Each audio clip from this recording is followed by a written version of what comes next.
আজকে অনেক বছর পরে বলা যায় বাংলাদেশের সেই সবজিগুলো দেখে মনটা ভরে যাচ্ছে। আর ঘরের মধ্যে এত সুন্দর সুন্দর সবজি, ফ্রেশ সবজি, লাল শাক, মূলো শাক, মূলো সবকিছু দেখে খুব ভালো লাগছে। বাজারে নেওয়ার জন্যে আমাদের পাশের বাড়ির কাকা যখন এরকম তুলে ধুয়ে এভাবে রাখতো দেখে ভীষণ ভালো লাগতো। পুরাতন দিনের কথা মনে পড়ে গেল। স্নেহার বাবা এগুলো একটু ক্লিন করে দিল।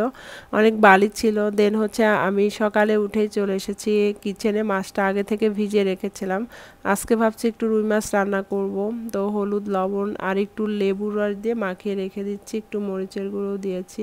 কেননা মাছগুলো অনেক ফ্রোজেন থাকে, তো আসলে এক একটা মাছের মেয়াদ 2-3 বছরও থাকে। কেমন যেন একটু গন্ধ থাকে, তো লেবুর রসটা দিলে সেই গন্ধটা একদমই থাকে না। দেন এবারে হচ্ছে কিছুক্ষণ মাখিয়ে রাখার পরে এবারে মাছগুলো একটু লাল করে ভেজে নেব। মাছ লাল করে ভাজি করলে খেতে ভীষণ ভালো লাগে। আর সবসময় আমি বেশিরভাগ টাইম আর কি মাছ ভেজেই রান্না করি, ফ্রোজেন মাছ। আর ওইভাবে রান্না করলে খেতেও ভালো লাগে না। তো মাছগুলো ভেজে নিচ্ছি। আর এদিকে স্নেহা এসে উকিঝুঁকি মারছে। আমার মেয়েটা মাছ ভাজা খেতে ভীষণ পছন্দ করে, তো আমি সবসময় ওর জন্যে 1 পিস মাছ বেশি করে আর কি রাখি। এবারে হচ্ছে মূলো শাকগুলো এত ফ্রেশ, তো আজকে ভাবছি ভেজে ফেলবো।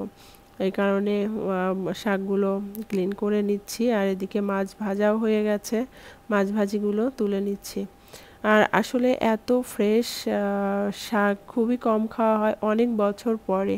তো আমি এই জন্যে কালকে যখন আমরা বাগান থেকে তুলে নিয়ে আসছি, দেখেন কি সুন্দর না, একদম ফ্রেশ। স্নেহার বাবা বলছিল ফ্রিজে রেখে দে, আমি বলছি না, আমরা তো এখানে যা খাই সব কিছু ফ্রিজে রাখা। ফ্রিজের দোকানে মানে এসিতে থাকে, দেন বাসায় নিয়ে এসে সাথে সাথে ফ্রিজে রাখতে হয়, না হলে কিন্তু এসির সবজি সব নষ্ট হয়ে যায়। তো এই কারণে একদমই আমি ফ্রেশ সবজি এই কারণে আমি ফ্রিজে রাখিনি। আর এবারে মূলোগুলো কেটে নিচ্ছি। আর মূলোগুলো যদি আরেকটু বড় হতো না ভালো লাগতো। আমার লাল মূলো খুব ভালো লাগে। আমাদের বাড়িতে সবসময়ই হচ্ছে একটু সাদা মূলো হতো, লাল মূলো খুব কম হতো, কিন্তু আমার খুব ভালো লাগতো লাল মূলোগুলো দেখতে। তো ভাগ্যক্রমে বীজ পেয়ে গিয়েছিলাম ডলার ট্রিতে। এখানে লাল শাকগুলো একটু রসুন আর হচ্ছে পেঁয়াজ দিয়ে ভাজি করেছি, খেতে ভীষণ ভালো লাগে। দেন এবারে মূলোগুলো একটু রুই মাছ দিয়ে রান্না করব, দেখি খেতে কেমন হয়। ফ্রেশ সবজি কিন্তু যেভাবে রান্না করা যায় খেতে ভীষণ ভালো লাগে। আসলে দেশের বাইরে থাকার কারণে ফ্রেশ শাকসবজির স্বাদ বলা চলে ভুলেই গেছি অনেক বছর পরে হচ্ছে খাওয়া। স্নেহার বাবা যখন পিএইচডি করতো তখন হচ্ছে আমরা ইউনিভার্সিটি থেকে একটু জায়গা নিয়ে ওইখানে সবজি লাগাইতাম। আর এখানে আসার পরে আর হয়নি, তো অনেক বছর পরে আবার এই ইউনিভার্সিটির আন্ডারেই হচ্ছে আমরা একটা প্লট নিয়েছি, তো ওই প্লটে লাগিয়েছি।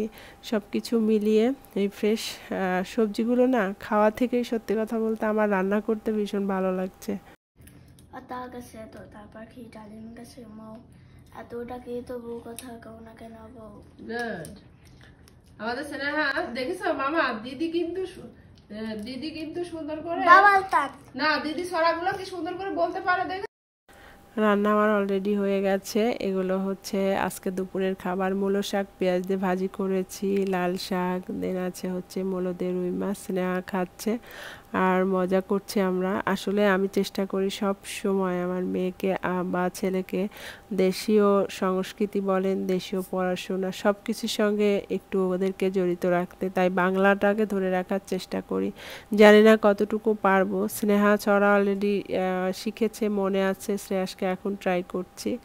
আর আজকে অনেক দিন পরে লাল শাক এরকম করে মাখিয়ে না বাচ্চাদের খাওয়াতে ভীষণ ভালো লাগে, আর আমিও একটু টেস্ট করে নিলাম।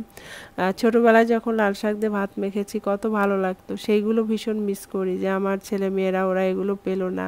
ভাতটা লাল লাল হয়, ভীষণ ভালো লাগে। তো স্নেহা অনেক বছর পরে খাচ্ছে, আর শ্রেয়াস জীবনের প্রথম হচ্ছে লাল শাক খাচ্ছে। শ্রেয়াস অনেক ভালো খাচ্ছে, বলছে মা অনেক টেস্টি। আসলে আমাদের দেশীয় শাকসবজির কোনো তুলনাই হয় না, কিন্তু বাইরে থাকার কারণে শাকসবজি অনেক মিস করি। কিছু করার নেই, এভাবেই চলতে হয়, সবাই এভাবেই চলে। তো ফ্রেশ শাকসবজি হচ্ছে ওরা খাচ্ছে, আমার ভীষণ ভালো লেগেছে। আমি মানে খেয়ে যতটা না তৃপ্তি পাবো, স্নেহার শ্রেয়াসকে খাইয়ে অনেক বেশি তৃপ্তি পাচ্ছি, কেননা আমাদের দেশের সবজি ওরা খেতে পারছে। আর এই লাল শাক দিয়ে আমরা কত মজা করে ভাত মাখিয়ে খেয়েছি, আর তোরা তো খেতেই পারিস না, পাওয়াই যায় না এখানে দোকানে। ভাগ্যিস একটু জমি নেওয়া হয়েছিল, এই কারণে হচ্ছে লাল শাক কি জিনিস দেখতেও পারলি, খেতেও পারলি। আমার ব্লগ ভিডিওগুলো যারা দেখেন, থ্যাংক ইউ সো মাচ। ভালো লাগলে সাবস্ক্রাইব করে সঙ্গেই থাকবেন। আমি ডিসক্রিপশান বক্সে আমার ফেসবুক পেজের লিঙ্কটা দিয়ে দিব, প্লিজ সবাই একটু ঘুরে আসবেন, ভালো লাগলে পেজটা ফলো দিয়ে দিবেন। তুমি বলো, তুমি বলতে পারো না? দিদি ড্রেস কিনছি, আমার ড্রেস ওকে।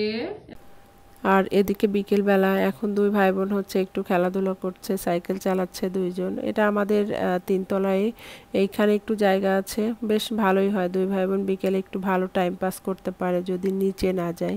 আজকের মতো ব্লগটা এখানে শেষ করছি। সবাই অনেক ভালো থাকবেন, টাটা, দেখা হবে আবার।